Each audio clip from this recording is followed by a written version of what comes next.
Last time on Let's Play Metroid Prime 2 Echoes. Yeah, now we have the power bombs, we can destroy them, and this was actually what was blocking our critical path and why we needed to go back to Taurus Bowl to get the power bombs.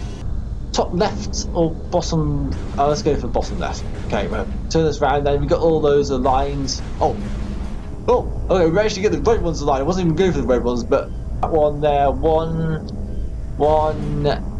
2, 3. Shoot round, and that's it. Okay, right. That turned out to be a lot easier than I expected it to be. I remember that being one of the more difficult ones the first time I played through, but there we go. We hit this here, and that stops the gyro, but it's going in an upright position. How do we get through there? Well, we use the boost ball. We can break through the glass with the power ball. Oh boy.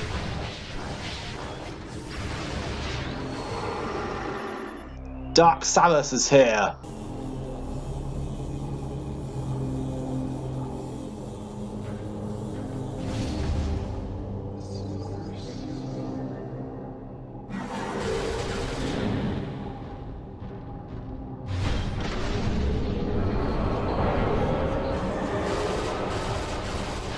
And if you get too close to her, she can deflect your missiles and such, so taking the beam is a good idea, and wow, that's already put us up to the top part, so proceeding on to the next phase. Right, let's see if we can get a good shot on Dark Samus. I think despite the fact that Dark Samus is called Dark Samus, she gets more reach the dark beam than the light beam. We use the dark burst and then, whoa, that did so much damage, wow!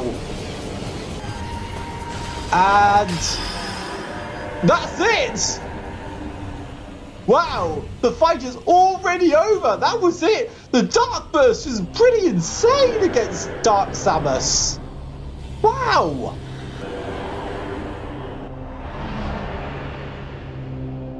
How did Dark Samus fall off that cliff when there's a platform right below there?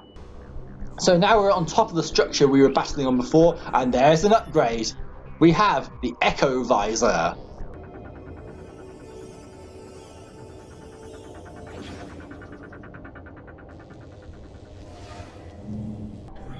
Oh man, that's a really long way down there. But it looks like there's an energy tank at the end of it, so use this to shoot the target. That'll start a timer. If you really quickly get into the Kinetic Lock cannon before the timer goes down. They'll get redirected when we use the Kinetic Lock cannon, and we get hit to underneath here, and that gets us to a missile expansion.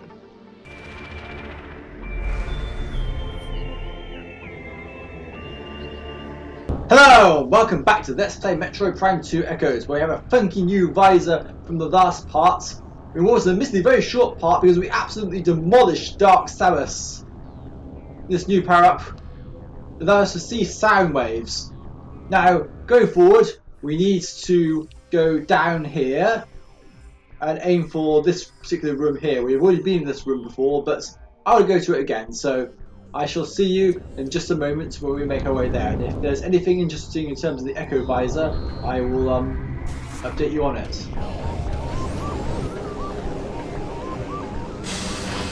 Ah yes, I was expecting you to come out. It wasn't active yet, and nice seems like a good time to do so. Oh, just my luck. Of course.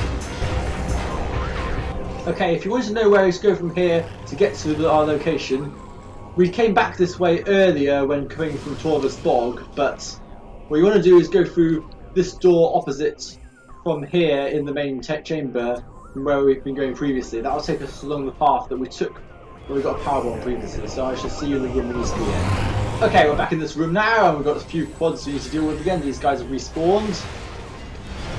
And the other one.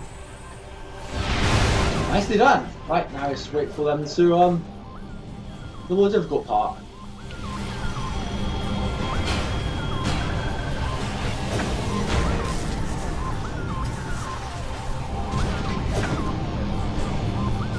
Right, come on.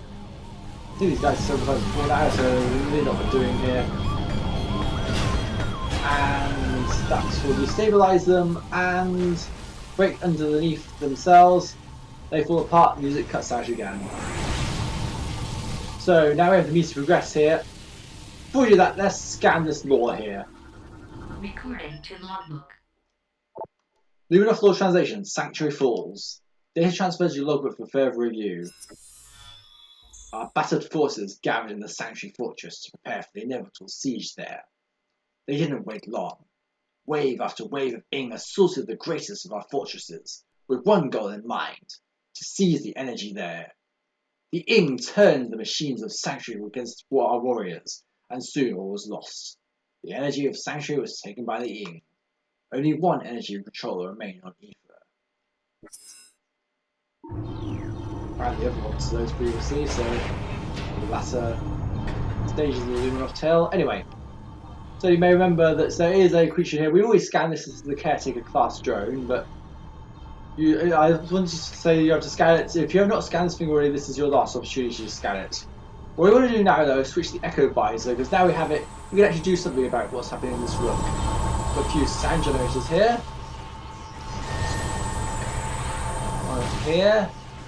And where's the last one? Right there, okay. There we go. That opens the door, and there's a portal to the Dark World, so let's open it. In the Dark World, we are ambushed by Huntering.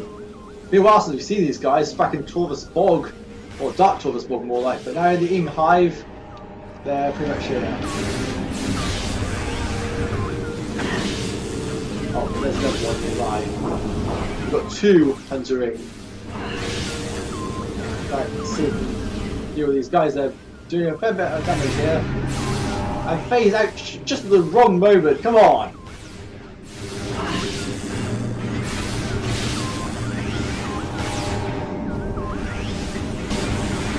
And we've been also ambushed by the portal behind us. Come on! This is why I prefer fighting these guys around lights, crystals and beacons, because you get an easy kill on them just by making them wander into the light because they come towards you.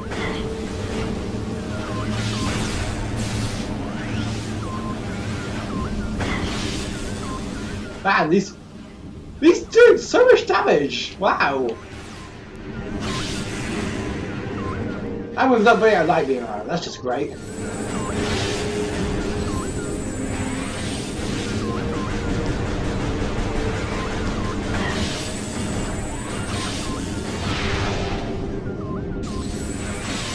For goodness sake! Wow! I didn't expect us to be struggling on these guys so much, just like, what? Come on! Right, you deserved it, you're getting power bombed. The power bomb didn't work, that's great. Wow, I am sucking so badly on these guys. For goodness sake! These are just Huntering! Regular Huntering! And just because I ran out of light beam ammo, well, not quite, we got 2 shots of it, let's wait until maybe that'll help. Nope, not at all. Wow, that sucks. Now what? Missiles?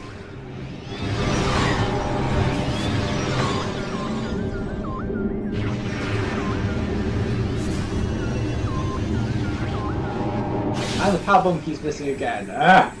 Wow! This! Finally! One of them's down. Okay, that should make this a bit easier, but...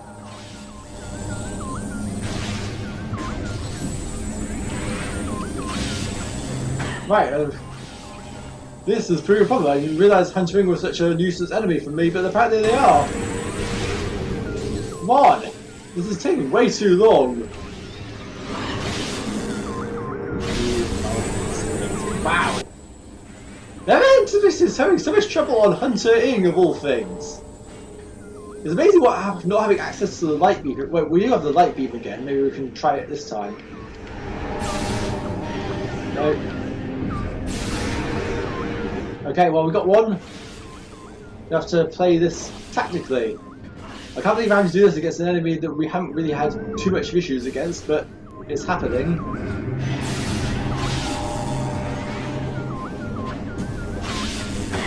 I mean, huntering are hardly the easiest enemies in the game, but not exactly the hardest either. I'm just surprised I'm having so much trouble with them. Oh, great. Wow! This is taking forever!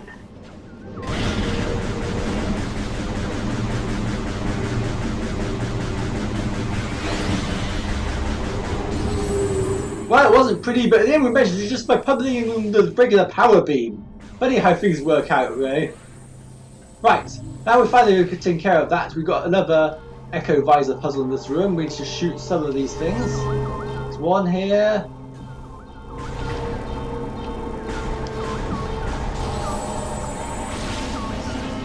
Another one here. And one more. And looks like there's another one. Which is right there, right next to the door. Of course it is. Right, we do this and we'll scan this thing right here. The platform will remain in the upright position. So, let's go down here. And if we look around us, there's a portal to light either. Unfortunately, we have enough light beam ammo to get back through it. That being said, I want to recharge my health a bit first, so I will jump cut till I finish recharge my health. Then I will see you as we continue. Right, now we're fully charged up on health. Let's proceed onwards, and the reason I've done this is because there's something I wanted to do, because I think we're going to need full health going through this portal. Remember how I was saying that the caretaker class drone in there, before going to the portal, that was the last opportunity to go to scan it? Well, that's because,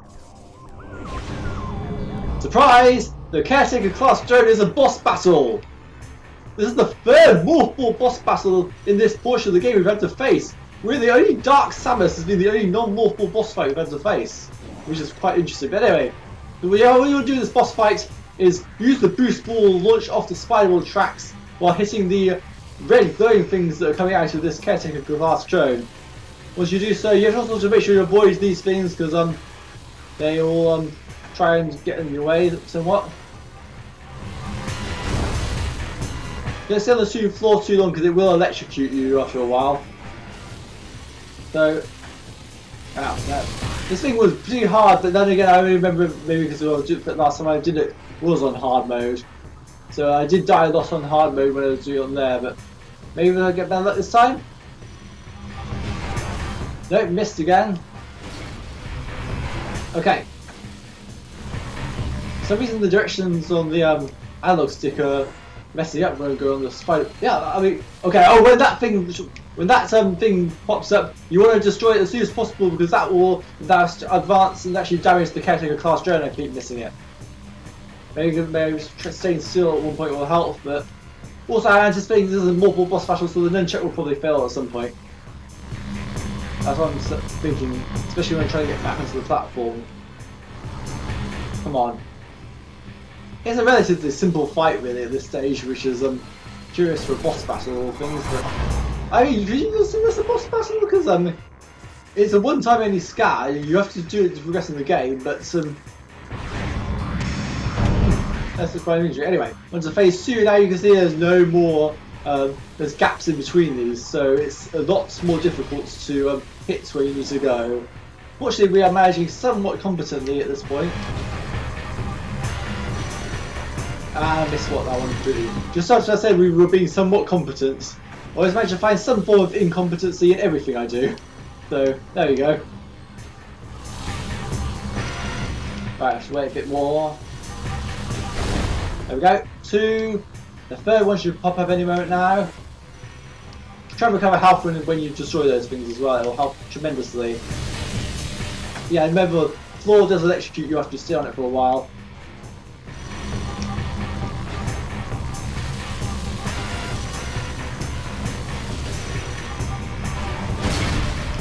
Okay, that's the third one now. Wait for it.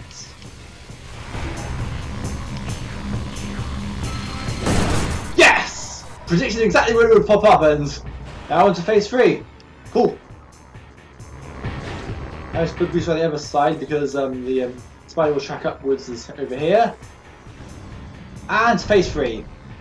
And as you see, it's even more difficult to boost the other side because there's no guarantee you'll be able to hit somewhere you need to go. Just like that, for instance.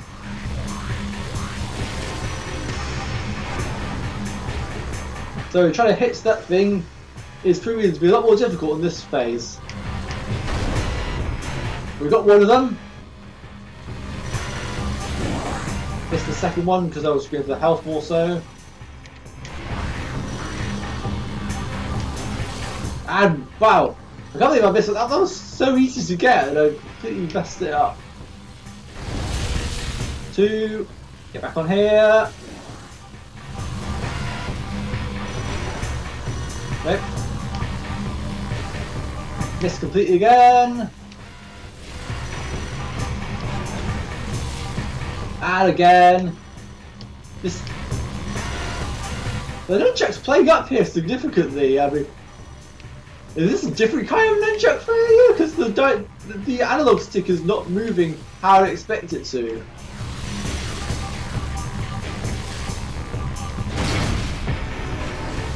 Anyway, onto here. And we've got one more hit left. The next hit will kill this thing. Window slightly gone there. One. Oh, completely missed.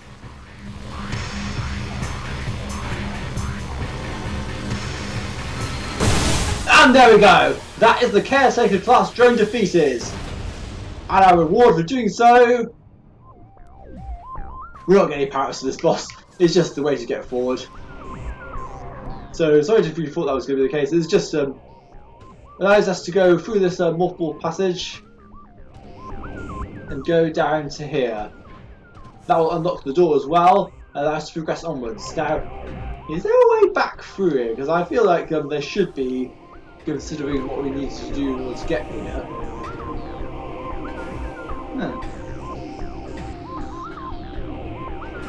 Because I mean, if you do go down, fall down there, then you'd surely have to traverse all the way back up here and through that to the Dark World in order to get where we need to go. I mean, obviously you won't face the boss again, but never mind. Let's just progress onwards.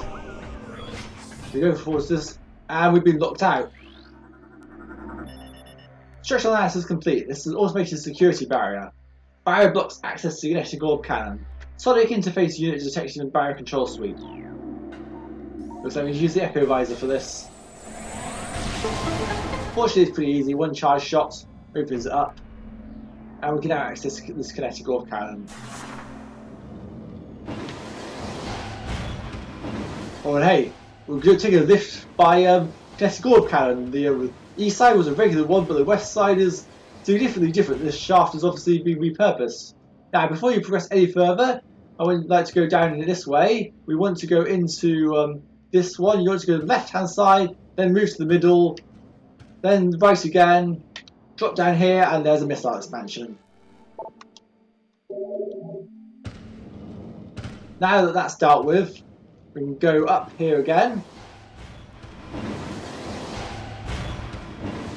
This is so much cooler than the lift, honestly. I mean, it's conveniently impossible for anyone who isn't Samus. I mean, usually question video game architecture sometimes because of how this alien planet conveniently has all these devices that work with Samus, but hey, it is how it is. Blame the Chozo.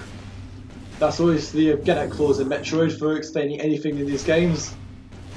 The Chozo did it. Even though this is a Luminoff planet and the Chozo weren't not part of it at all. So it's the Luminoff were clearly just as foresightful as the Chozo on that front to get some power bombs back. So the abomination fight against the warrioring. Anyway, we're into a brand new area of this. Although on the top floor there's a bottomless pit for some reason, which is quite strange, especially if you look at the map. I don't think that we go straight down.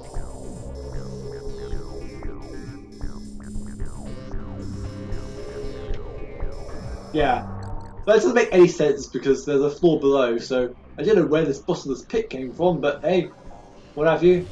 A few res bits over here.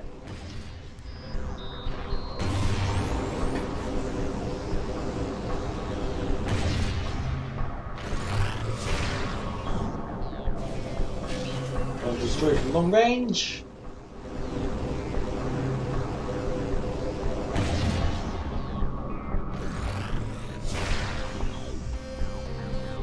And there's the other.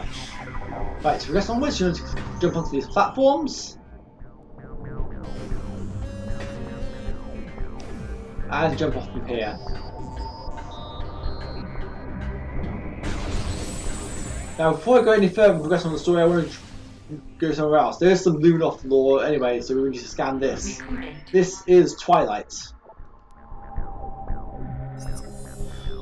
While few remain gathered in the Great Temple, there all but Umos, the last sentinel of Aether, entered into life-preserving status.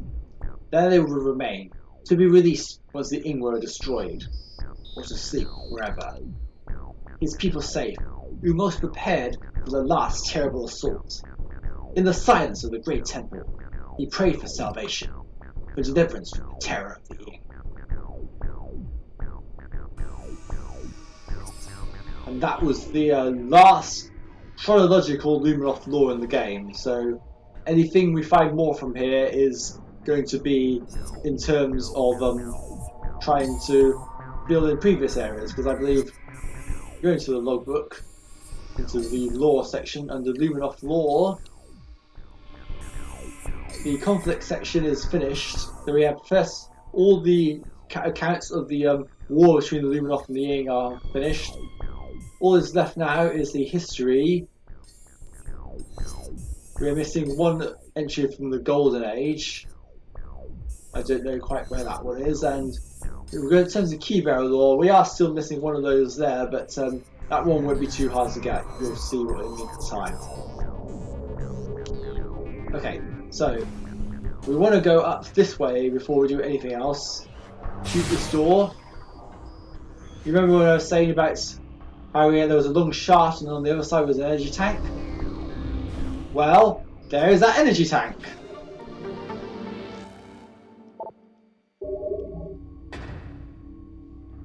While we're here as well, we can actually turn this into a route back. So you can scan this, grapple points to active positions.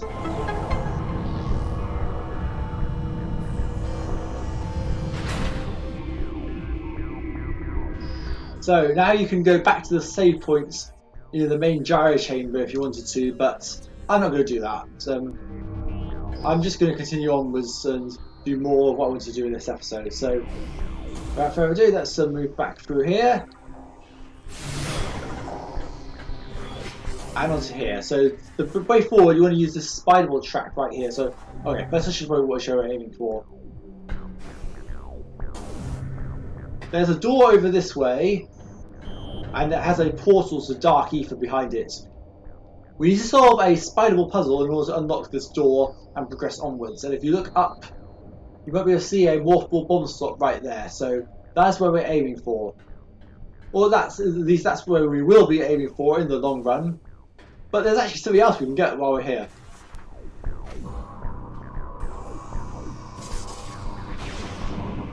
Use the spiral track to advance into the centre, drop off, and you use this vertical cannon to get the spiral button back on, so you stick to this track, onto here, move across this way, jump onto here, this will carry you, do not move on here, because it's important for the timing. Put a morph ball bomb exactly when you come between those two red joints. That will allow you to progress onwards. Now we can take this path. Okay, so you can see that there's a path right down there to the morph ball bomb slots. But we don't want to do that just yet. Take an optional path, go around this way, and that will allow you to be on here. And now, using the same technique of morph ball bomb timing, we can go through that. Though beware, some of those can be a bit off timing at sometimes, but what should we do first time this one? Now go through here. This tunnel at the end, there's a beam ammo expansion. So we now have 200 light and dark beam ammo as a maximum, which is really good. So there's really no excuse not to be using these weapons. And this morph ball time takes us right down. So We need to go through all of this all over again in order to unlock the way to go. Okay, back here. Now on this spiral track again, what we want to do is go on the right hand side here. Drop into this morphle bomb slot, bomb it, and open the way to Dark Ether. So now in Dark Ether. Oh hey! Look at there! There's an in-hive temple key. But how do we get to it? There's no feasible way, there's no rotating platforms in the Dark World, and there seems to be some sort of barrier around it. Oh well. I get the light beam out because we're probably get ambushed by more troublesome warrior ing when we step out here. Oh no, it's even worse! Dark Pirate Commandos! Wow, this is not what I wanted to see. I mean, I keep saying they're more manageable now with the Dark Visor, but they're the most hated enemy and overused for a good reason.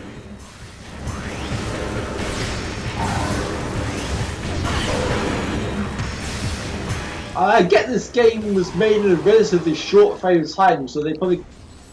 Now seeing that, I can see how many corners they cut in the development of this game, especially having. Because I first played this game before the original Metroid Prime, so I didn't really see that the first time around, but now I can see, okay, they used that in that game and used that in that game. Well, to be fair, I sort of took it for granted that things could be like that in games that you expect to see something again. But hey, that's how it is. Anyway. We want to be moving forward. Now the reason we're in the Dark World is because the Light World had a long pit that didn't seem to have any reasonable way to cross. But in the Dark World, thankfully, there's grapple points over it.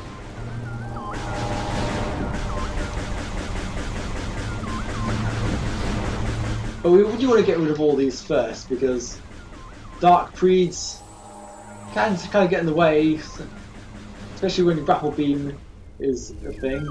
So let's use the grapple beam now. Get a good lock on and line up. We can use your weapon while you're on the grapple hook. I think that's an improvement over the original Prime where you couldn't, but I may be getting confused because obviously in these games the grapple beam is on Samus's left arm, where the grapple beam in the 2D games comes out of Aran cannon. Although the grapple beam basically only actually appears in Super Metroid and Samus Returns, but people remember it more so because of its appearance in Super Metroid and all things. So let's proceed onwards. Now back in the Light World.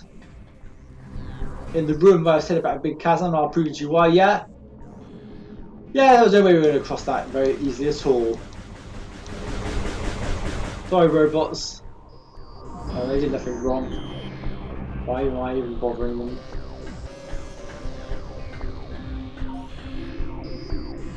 Anyway, let's move onwards into this big chamber with a res bit in it.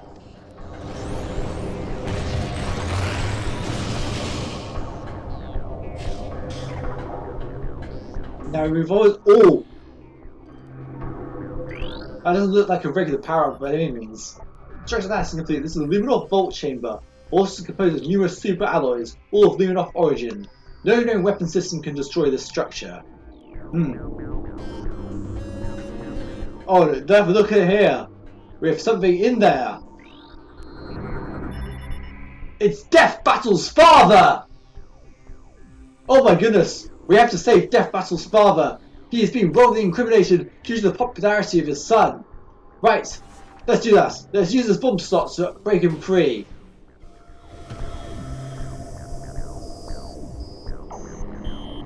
Nothing happens. Wow, looks like we've got a puzzle on our hands. There's a portal to Dark Ether over here, but we can't seem to access it just yet. Maybe this will help?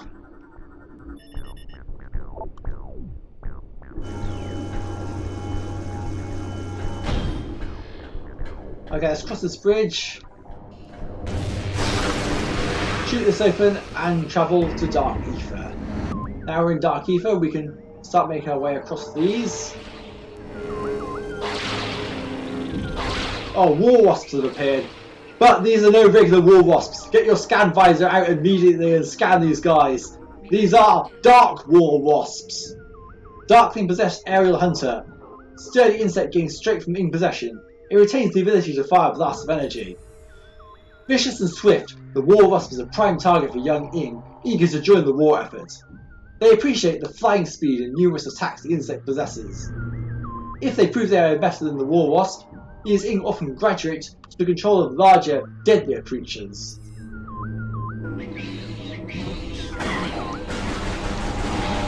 And they die in a few hits. Not really much of a problem, really. They will infinitely spawn in this room, though, because the Dark War Wasp Hive, I don't believe, is actually a thing in this room. But they only appear in this room, from what I can remember. I bet we proved that one because we haven't sort of explored too much of Sky Typical grounds, so we might have an opportunity to scan them. But anyway, let's open these.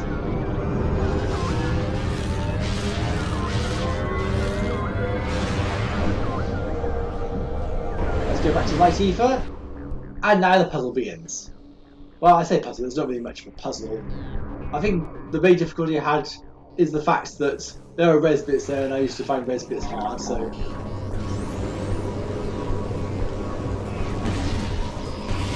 Oh, okay. Oh, we completely missed that one.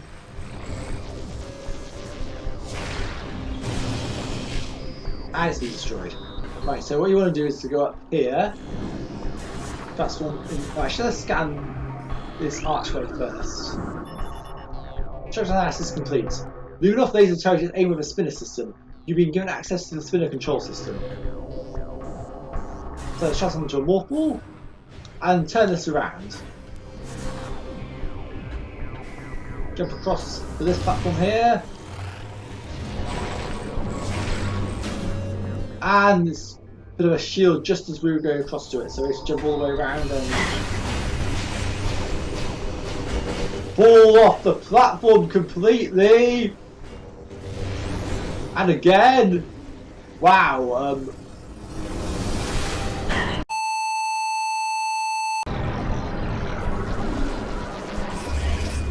I knew I should have upgraded from Windows 10. Dang it. Samus, stop using Windows 10. People have grown very distrustful of Microsoft products over the years. It's all about the Linux now. I may or may not use Windows 10 myself. Anyway, let's move on.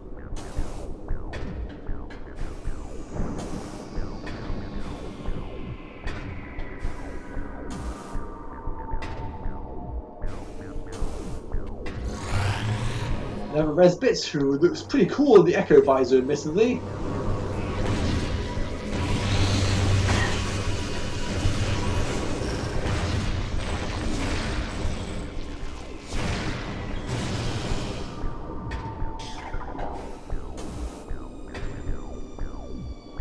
Right, now we've got another thing to turn around.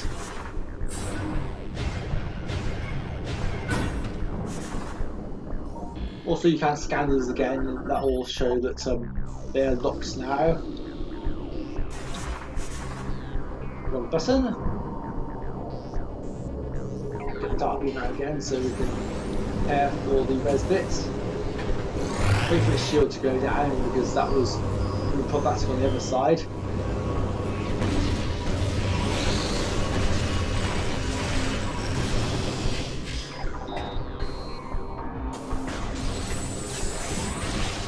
Right, now we progress on through here, and here is the last spinner.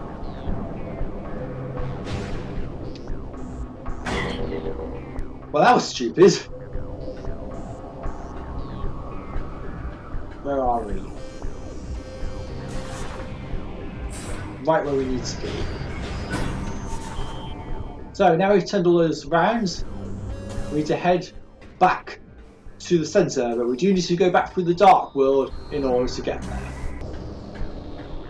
So now that we have realigned all of those lasers, let's try activating this morphle bomb slot again.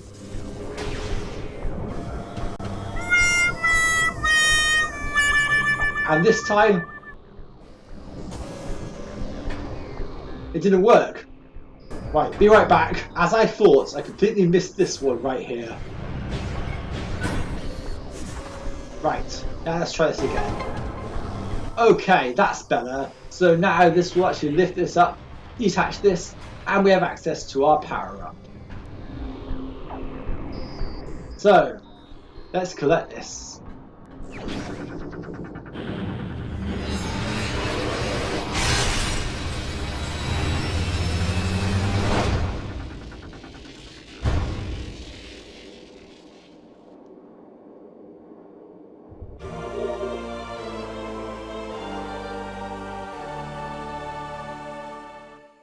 You got the screw attack! Press B to jump. While in the air, press B to again space jump. Press B repeatedly after that screw attack. Yes, the screw attack is in this game. And oh boy, it's so fun to use. Normally in Metroid games in the 2D ones, the screw attack is the last power you obtain. It usually represents Samus's ultimate power level, which is way overpowered, just jumping into enemies, automatically killing them. And you can do that to some extent in this game, but the screw attack works a bit differently here. Now you may be wondering how to get back out. So we use the screw attack like this.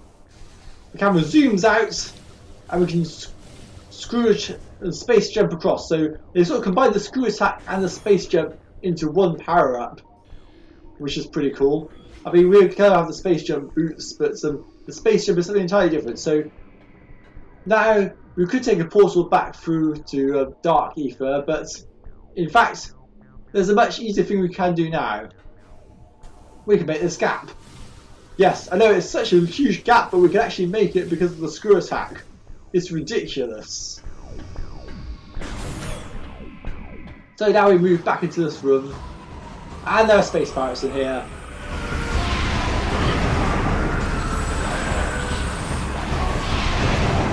Space pirates are no challenge whatsoever, so that's them dealt with. Right, we've done everything I wanted to do in this episode, so I think I'm going to end it here. In the next episode of Let's Play Metroid Prime 2 Echoes, we're going to go and try and take the last two Hive keys, because there are no more upgrades until the main temple boss now. So now we've obtained these, I will see you next time. Goodbye.